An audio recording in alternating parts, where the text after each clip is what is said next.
भगवत गीता का 10वां अध्याय, जिसे विभूति योग या ईश्वर की दिव्य विभूतियां कहा जाता है, भगवान श्री कृष्ण और अर्जुन के संवाद का एक अत्यंत महत्वपूर्ण भाग है।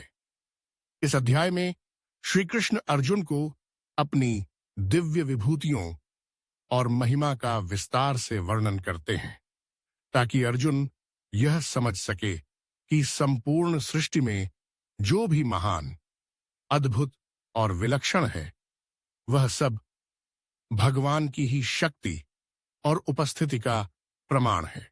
श्री कृष्ण कहते हैं कि वे समस्त प्राणियों के हृदय में स्थित हैं और समस्त ज्ञान, बुद्धि और स्मृति उन्हीं से उत्पन्न होती है।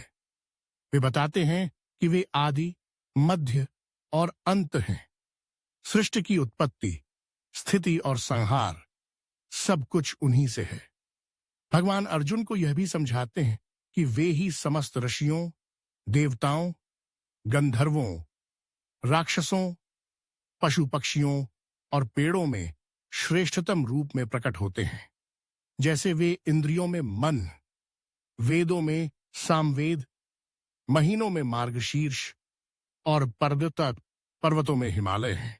श्री कृष्ण यह भी स्पष्ट करते हैं कि जो भी सुंदरता, शक्ति, तेज या विलक्षणता संसार में दिखाई देती है, वह उनकी ही एक अंशमात्र झलक है।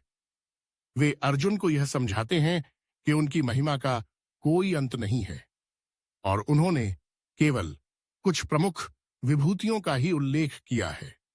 भगवान कहते हैं कि जो व्यक्ति इन विभूतियों को जानकर एक निष्ठ भाव से उनकी भक्ति करता है, वह सच्चे ज्ञान और योग को प्राप्त करता है। अंत में श्री कृष्ण अर्जुन को प्रेरित करते हैं कि वह संपूर्ण कर्म, विचार और भक्ति उन्हीं को समर्पित करे, क्योंकि वे ही परम कारण, पालनकर्ता और संहारक हैं। इस अध्याय का सार यही है कि ईश्वर सर्वत्र व्याप्त हैं और उनकी महिमा को जानकर मनुष्य को विनम्रता, श्रद्धा और भक्ति के साथ जीवन जीना चाहिए।